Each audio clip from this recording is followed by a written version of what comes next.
بسم اللہ الرحمن الرحیم۔ السلام علیکم۔ آج ہم سورہ السجدہ کا آغاز کریں گے۔ سورہ السجدہ کے نام سے قرآن مجید میں دو سورتیں ہیں، ایک سورہ حامیم السجدہ اور ایک سورہ السجدہ۔ یہ سورہ نمبر 32 ہے۔ سورہ حامیم السجدہ وہ ان سورتوں میں سے ہے کہ جو حامیم سے شروع ہوتی ہیں، جن کو حوامیم کہتے ہیں۔ غالباً سورہ نمبر 43 ہے۔ یہ سورہ السجدہ قرآن مجید کی صورتوں کے چوتھے گروپ کی، مکی صورتوں کی آخری سورہ ہے۔ یہ گروپ 9 صورتوں پر مشتمل ہے، جن میں سے 8 صورتیں مکی ہیں اور ایک سورہ الاحزاب جو اس کے بعد آ رہی ہے وہ مدنی سورہ ہے۔ ان صورتوں میں جو مضمون خاص طور پر نمایاں ہے وہ رسالت کا اس بات، اس کی کنفرمیشن، اس کے بارے میں سوالات کے جوابات، اس کے دلائل اس پر مبنی۔ اگرچہ کہ قرآن مجید میں جتنے بھی گروپس ہیں 7 کے ساتھ، ان میں جو مضامین تسلسل کے ساتھ چل رہے ہیں، اس گروپ میں بھی وہ مضامین سارے کے سارے موجود ہیں، یعنی توحید کا بیان، آخرت کا بیان، رسالت کا بیان، اعلیٰ اخلاقیات کے وہ توقعات کے جو اللہ تعالیٰ انسانوں سے ان کی فطرت میں پہلے سے موجود روشنی کی بنا پر کرتا ہے، ان کا بیان۔ لیکن ہر گروپ کے کچھ نمایاں وصف ہوتے ہیں، نمایاں پہلو ہوتے ہیں، جو کہ اس صورتوں کے گروپ کو دوسروں سے ممتاز کرتے ہیں۔ یہ سورہ مبارکہ پچھلی سورہ لقمان کی جوڑا سورہ ہے۔ قرآن مجید میں 114 صورتوں میں سے 6 کے علاوہ باقی 108 صورتیں جوڑوں پر، 54 جوڑوں پر مشتمل۔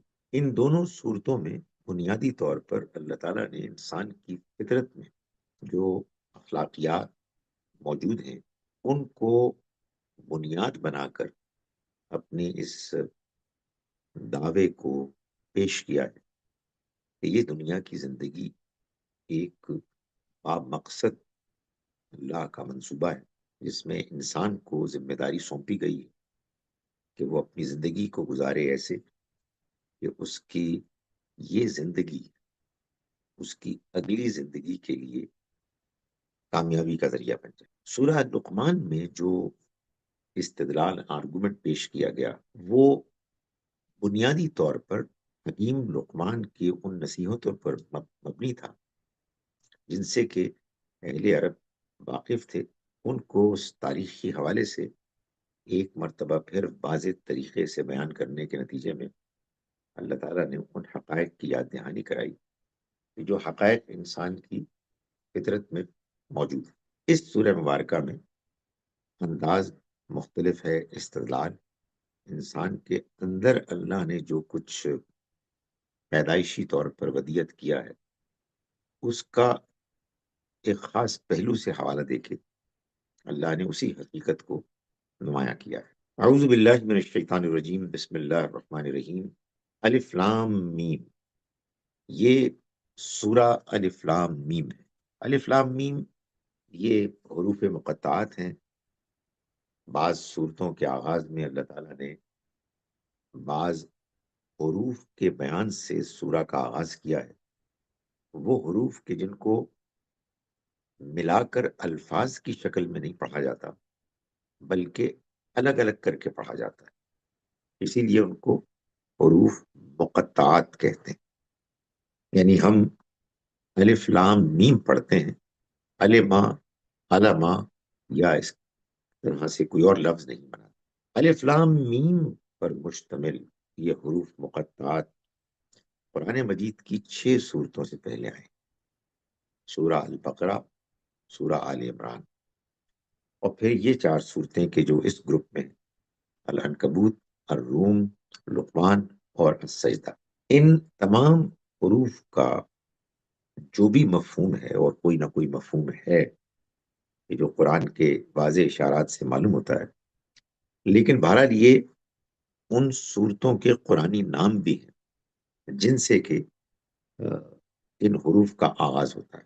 یعنی جن حروف کو اللہ تعالیٰ بیان کرتے ہیں ان صورتوں کے آغاز میں.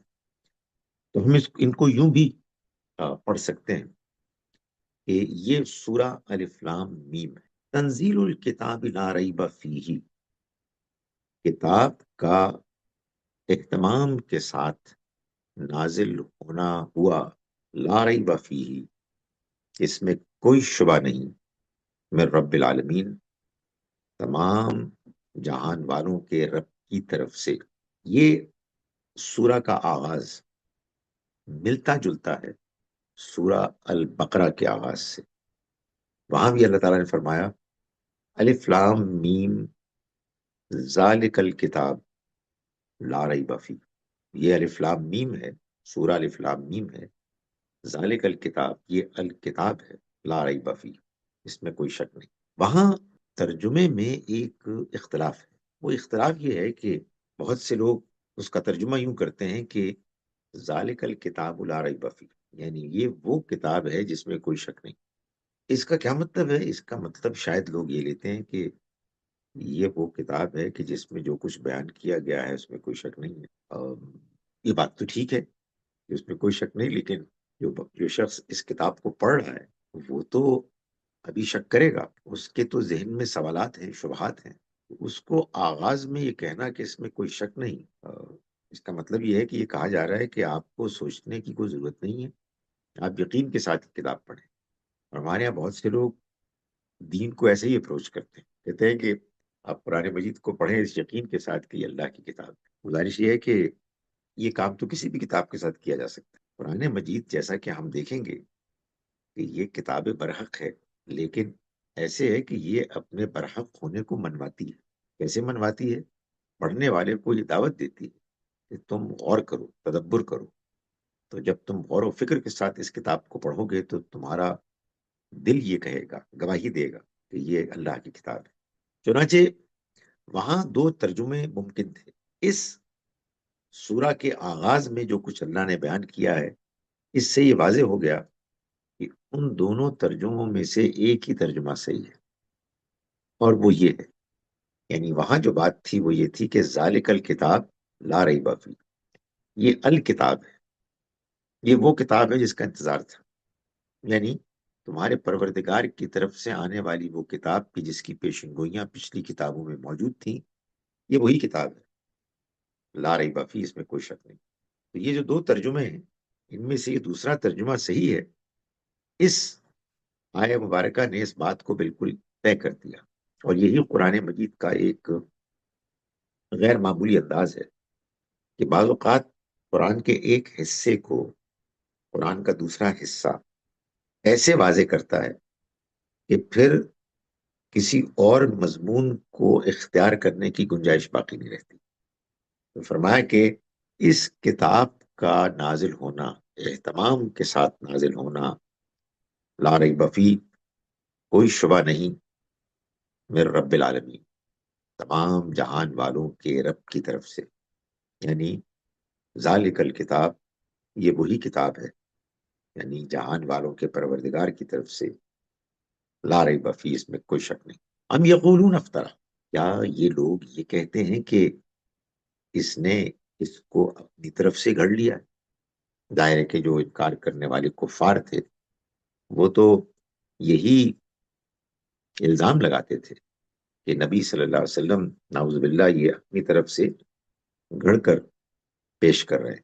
فرمایا کہ بل هو الحق، نہیں ایسا نہیں ہے، بلکہ یہ حق ہے، من رب کا، آپ کے رب کی طرف سے حق ہے. یعنی یہ اللہ کی طرف سے، یہ کتاب اللہ کی طرف سے ہے، اس میں کوئی شبہ نہیں ہے کہ یہ ایک برحق حقیقت ہے. اور یہ اس لحاظ سے بھی ہے کہ اس کے اندر کوئی باطل داخل نہیں ہو سکتا. یہ جو بات بیان کرتی ہے وہ بات حق ہوتی ہے. تو گویا کہ یہ کتاب برحق ہے، یہ ایک دعویٰ بھی ہے، یہ اللہ کی طرف سے ہے اور اس میں کوئی شبہ نہیں. اور اس دعوے کی دلیل بھی ہے کہ اس میں سوائے حق کے اور کچھ نہیں ہے. کوئی تم کو شبہ ہے، اس کو پڑھ لو، اس پر غور کر لو، اس پر تدبر کرو. فرمایا کہ بل هو الحق من ربک، نہیں یہ اپنی طرف سے گھڑ کر نہیں لائے، بلکہ یہ تو حق ہے تمہارے رب کی طرف سے، لتنذرا، تاکہ آپ خبردار کریں، قومن اس قوم کو، ما اتاہم من نذیر، جن کے پاس کوئی خبردار کرنے والا نہیں آیا، من قبل کا، آپ سے پہلے. یعنی 2000 سال ہو گئے جب آئے اسماعیل علیہ السلام، لیکن اس کے بعد کوئی نہیں آیا. ظاہر ہے کہ جب یہ کہیں گے اس سے پہلے کوئی نہیں آیا، اس سے مراد یہ کہ طویل عرصے سے کوئی نہیں آیا. اتنی دیر ہو گئی کہ جس میں جو کچھ ملا بھی وہ بالکل بدل گیا، بگڑ گیا. توحید کا پیغام شرک کی مختلف شکلوں میں بالکل گم ہو کے رہ گیا. تو کوئی ان کے پاس خبردار کرنے والا نہیں آیا من قبل کا، آپ سے پہلے. یہ کتاب آئی ہے لعلہم یہتدون، تاکہ یہ لوگ ہدایت پا جائیں، راہ پر آ جائیں. یہ کتاب نازل ہوئی ہے اللہ الذی خلق السماوات والارض، اس اللہ کی طرف سے جس نے آسمانوں اور زمین کو پیدا کیا، وما بینہما، اور جو کچھ ان کے مابین ہے، فی ستت ایام، 6 دنوں میں. 6 دنوں میں یعنی 6 مراحل میں، 6 ادوار میں. ثم استوى علی العرش، پھر وہ عرش پر متمکن ہو گیا. یعنی اس نے پیدا کرنے کے بعد اس کو چھوڑ نہیں دیا، اوروں کے حوالے نہیں کر دیا، بلکہ وہ عرش پر، یعنی جہاں سے کہ پوری کائنات کا نظام چل رہا ہے، کنٹرول ہو رہا ہے، وہاں پر اس نے اس پوزیشن کو اختیار کیا کہ جس میں اب وہ پوری کائنات کا نظام چلا رہا ہے. اس کی باغ اس کے ہاتھ میں.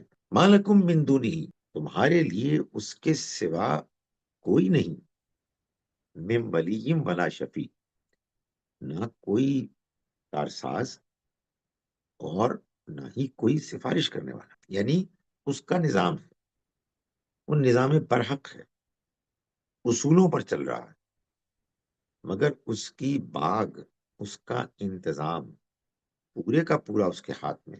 اس کو راضی کرو گے، اس کے مطابق زندگی گزارو گے، تو تم کو دنیا میں بھی اور آگے بھی کامیابی حاصل ہوگی.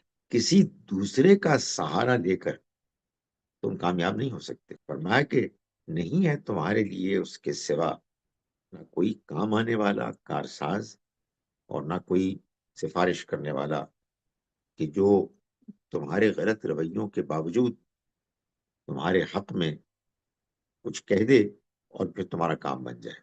فلا تتذکرون، تو کیا تم دھیان نہیں کرتے، غور نہیں کرتے، سمجھنے کی کوشش نہیں کرتے. یدبر الامر من السماء الى الارض، وہ معاملات کی تدبیر کرتا ہے، اور یہ من السماء الى الارض، آسمان سے زمین تک ہوتا ہے.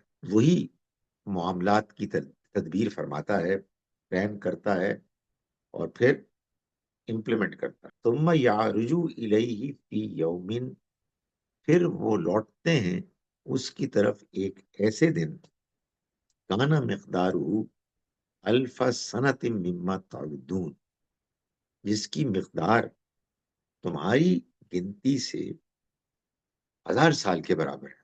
یعنی تم کو اللہ کے معاملات کے بارے میں جلد بازی کا شکار نہیں ہونا چاہیے.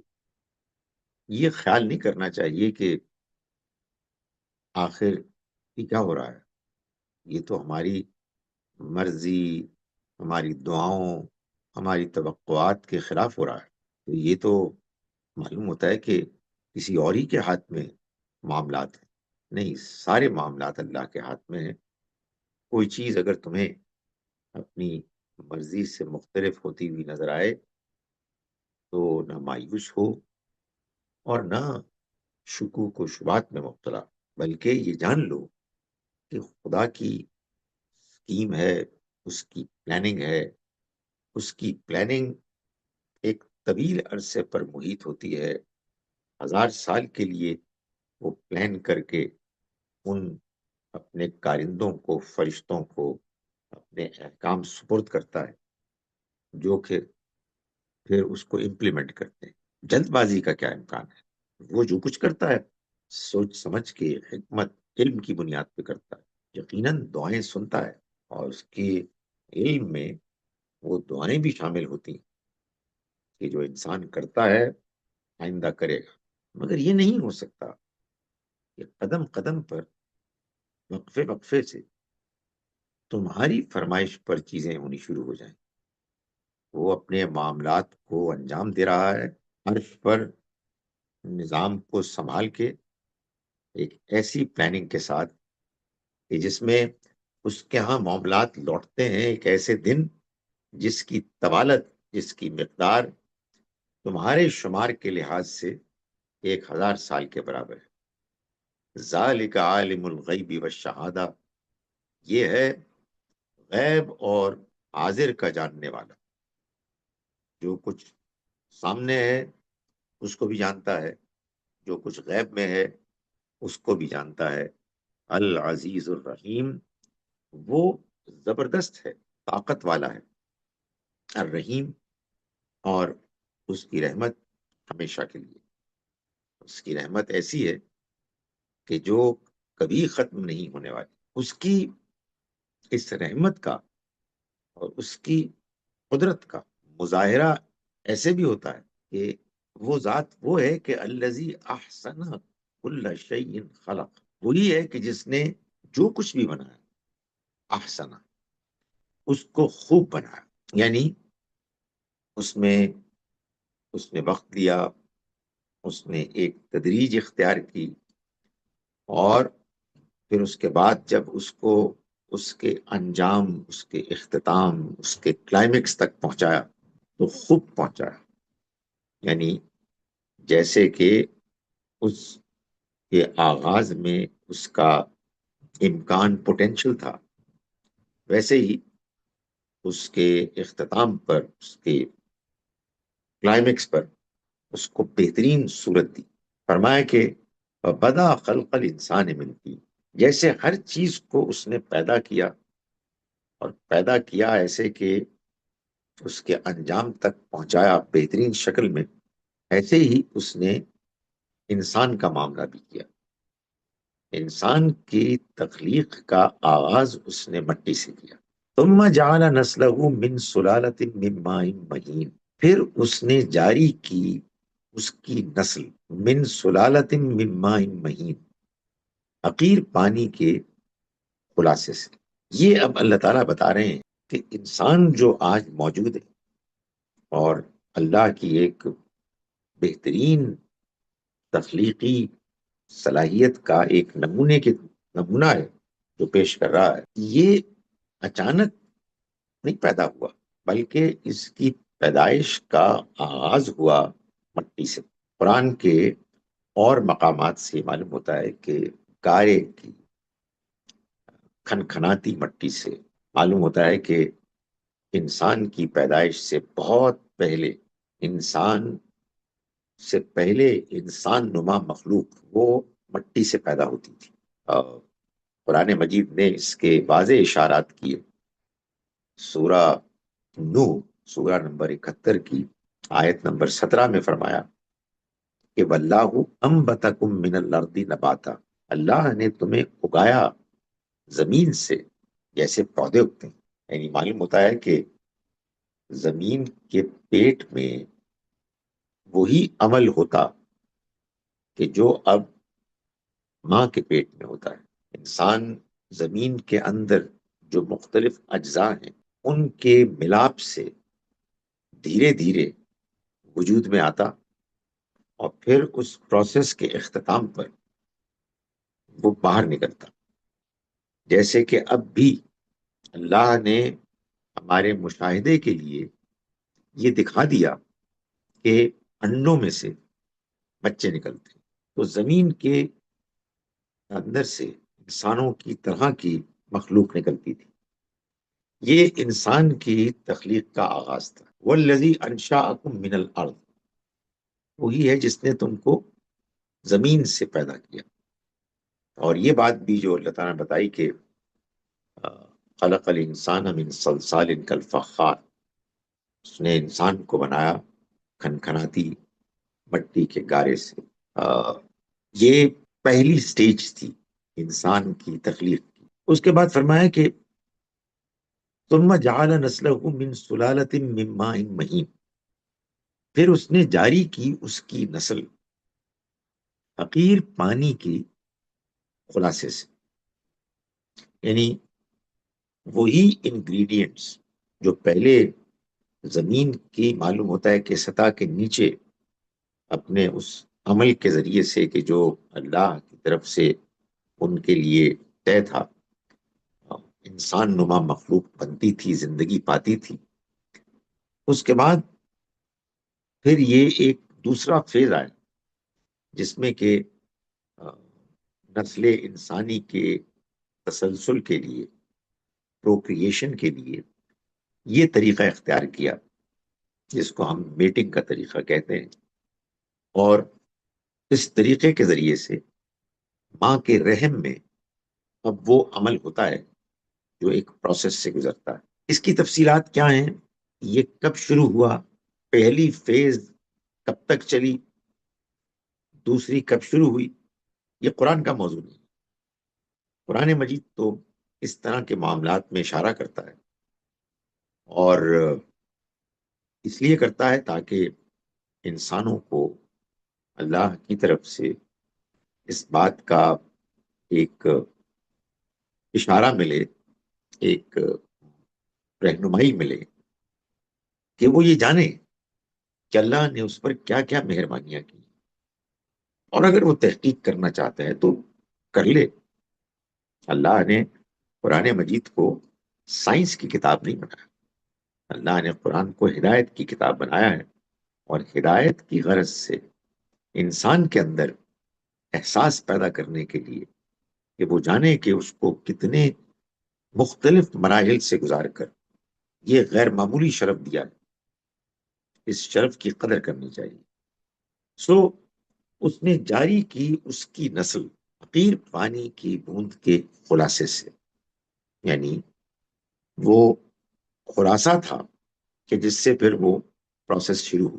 فرمایا ثم صبا، پھر اس نے اس کے نوک پلک سوارے، اس کو فنیشنگ ٹچز دیے، یعنی یہ مخلوق بن تو گئی، اس کی مختلف نسلیں اب آ رہی تھیں، لیکن معلوم ہوتا ہے کہ اب ان نسلوں میں نسلن بعد نسلن کچھ امپروومنٹس ہوئیں اپنی ساخت میں، ان کی اپیرنس میں۔ آپ اگر اس کو یوں دیکھنا چاہیں کہ وہ شاید پہلے جھکے ہوئے تھے، پھر اٹھے اور سیدھے ہوئے، سبین علی صراط مستقیم، جیسا کہ سورہ ملک میں فرمایا گیا، تو یہ ایک نقشہ تو آتا ہے ذہن میں، لیکن اس کی تفصیل قرآن بیان نہیں کرتا۔ فرمایا کہ ثم صباہ، پھر اس نے اس کے نوک پلک سوارے، وَنَفَخَ فِيهِ مِن رُوحِهِ، اور اس میں اپنی روح سے پھونک دیا۔ یہ کیا ہوا ہم نہیں جانتے، قرآن کہتا ہے کہ یہ متشابہات، جتنی بات بتا دی گئی ہے بس اتنی سمجھ لیں، لیکن ان کی حقیقت کو جاننے کی کوشش نہ کریں، اس لیے کہ ان کی حقیقت کو اللہ کے سوا کوئی نہیں جانتا۔ اتنی بات بتا دی، اس پر اکتفا کریں۔ یہ بات اس لیے بتائی تاکہ آپ ان حقائق کو سمجھیں، جانیں کہ جن کا جاننا آپ کے لیے ضروری ہے۔ بہرحال یہ جو کچھ کیا اللہ نے، یعنی روح میں سے پھونکا، اس کا نتیجہ نکلا، وہ نتیجہ ہمارے سامنے ہے۔ سو اللہ تعالیٰ ہم کو جو ایک غیر معمولی ہمارے ساتھ معاملہ ہوا، جو اب ہماری شخصیت، ہمارے تجربے کا حصہ ہے، وہ اس کی نفخ روح، یعنی اس کی اپنی روح میں سے پھونک دینے کے نتیجے میں ہوا، وہ کیا ہوا؟ وَجَعَلَ لَكُمُ السَّمْعَ وَالْأَبْصَارَ وَالْأَفْئِدَةَ، اس نے تمہارے لیے سننے کے لیے کان، اور دیکھنے کے لیے آنکھیں، اور سمجھنے کے لیے دل بنا دی۔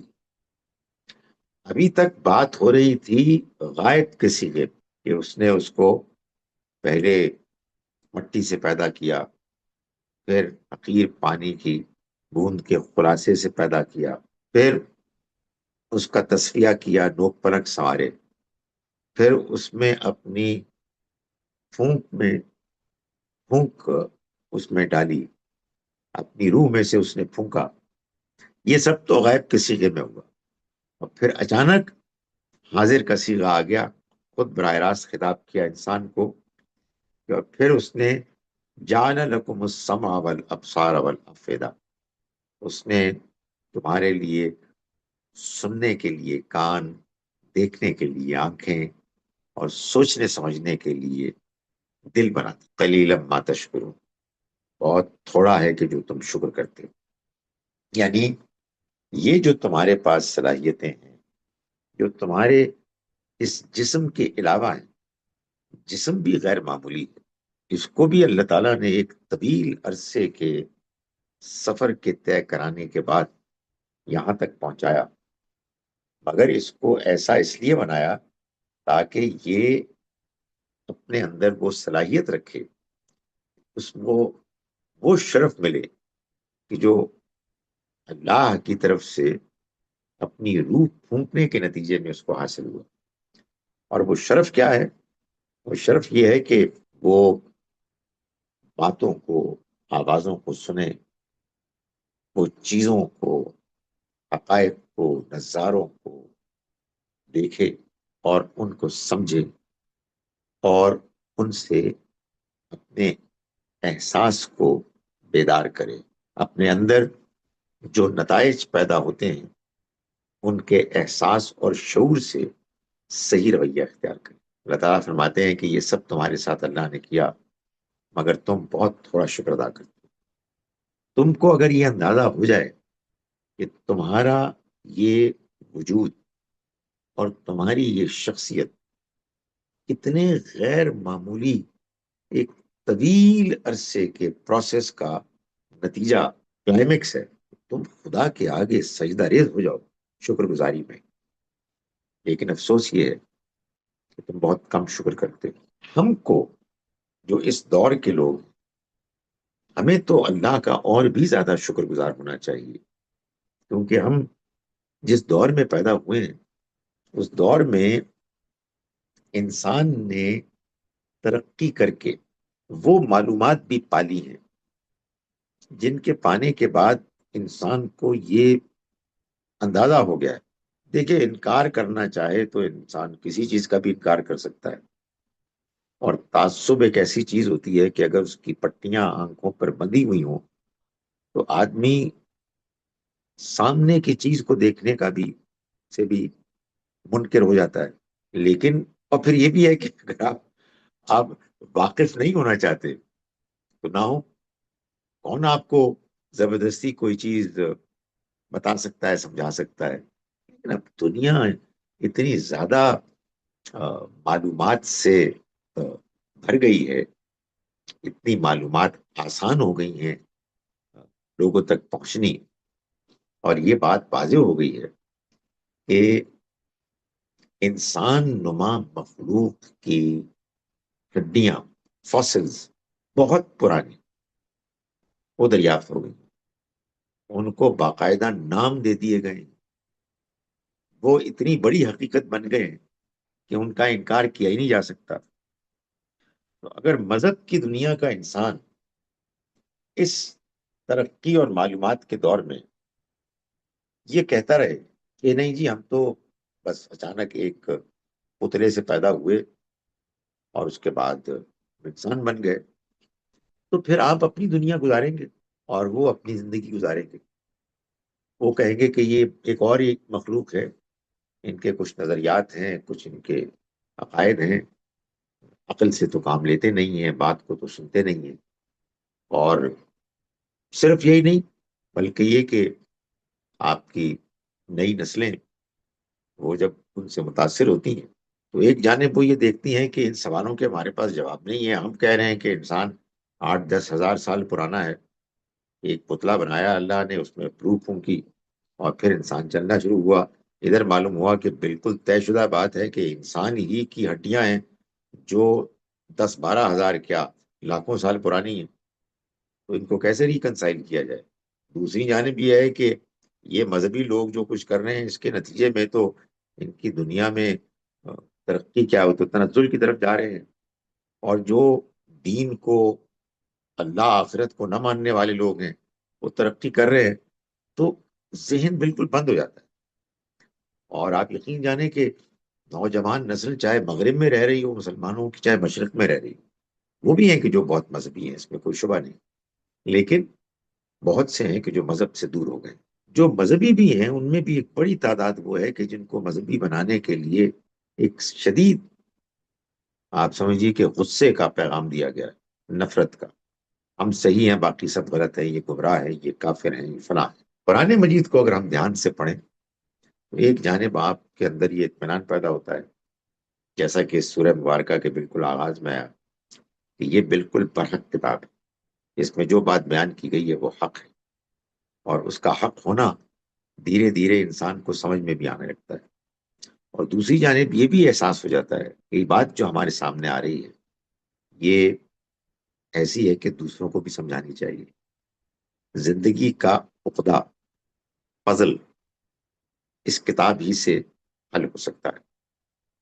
چنانچہ بات کچھ یوں ہوئی کہ انسان سے پہلے انسان نما مخلوق نہ جانے کتنے طویل عرصے سے اس دنیا میں چلی آ رہی تھی. اس کے آنے کا پہلا مرحلہ وہ تھا کہ جو زمین کے پیٹ سے تھا. دوسرا مرحلہ وہ ہوا کہ جو میل اور فیمیل کی میٹنگ کے نتیجے میں جو رحم مادر میں جو بچہ بنتا ہے اس طرح ہوا. پھر اس کے بھی ایک سٹیج پہ جا کے اللہ نے ایک آدم و حوا کا انتخاب کیا، ان میں اپنی روح میں سے پھونکا، اور پھر یہ انسان بنا کے جس کے پاس یہ صلاحیتیں ہیں، جن صلاحیتوں کے ساتھ وہ دنیا کی ترقی بھی کرتا ہے، سمجھتا ہے، شعور رکھتا ہے. اور یہی انسان ہے کہ جو اپنی ان صلاحیتوں کی وجہ سے اللہ کے ہاں جواب دے بھی، کیونکہ اب وہ دیکھتا ہے، وہ سنتا ہے، سوچتا ہے، سمجھتا ہے. لیکن یہ سب جاننے کے بعد جو پیغام اس کو ملا اللہ کی طرف سے، جو پیغام یہ کہتا ہے کہ یہ دنیا تو عارضی ہے، یہ کیا معاملہ ہے کہ اتنے زبردست اہتمام کے بعد اللہ تعالیٰ ایک مخلوق پیدا کرے اور اس کو چند سال یہاں بسانے کے بعد ختم کر دے. نہیں، انسان کو دوبارہ اللہ کے حضور میں جانا ہے، مگر انسان اس کو ماننے کے لیے تیار نہیں. یہ بات ہم اگلی مرتبہ پڑھیں گے، لیکن میں صرف اس کو ترجمے کو آپ کے سامنے رکھ رہا ہوں. وَقَالُوا أَإِذَا ضَلَلْنَا فِي الْأَرْضِ، اور انہوں نے کہا، یعنی انکار کرنے والوں نے، اللہ کی نشانیوں کو جان کر، سن کر، اس کے باوجود کہ کیا جب ہم زمین میں رل مل جائیں گے، آئنہ لفی خلق جدید، تو کیا ہم پھر پیدا کیے جائیں گے نئے سرے سے؟